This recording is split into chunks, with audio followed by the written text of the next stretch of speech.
Neymar কি ইন্ডিয়ায় খেলতে আসছে? আর ব্রাজিলের কোন বড় বড় প্লেয়ারদেরকে আমরা ইন্ডিয়ায় খেলতে দেখতে চলেছি? আর টিকিট প্রাইসিং কত হতে চলেছে? Full details in 60 second.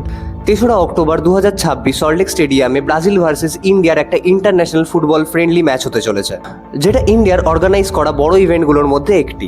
Brazil ফ্যানেদের মনে সবথেকে বড় কোয়েশ্চেন যেটা, নেইমার জুনিয়র কি আসছেন ইন্ডিয়াতে? প্রবাবলি নট, কারণ কি ইতিমধ্যে আমরা জানি নেইমার জুনিয়র ইন্টারন্যাশনাল ফুটবল থেকে রিটায়ারমেন্ট নিয়ে নিয়েছেন।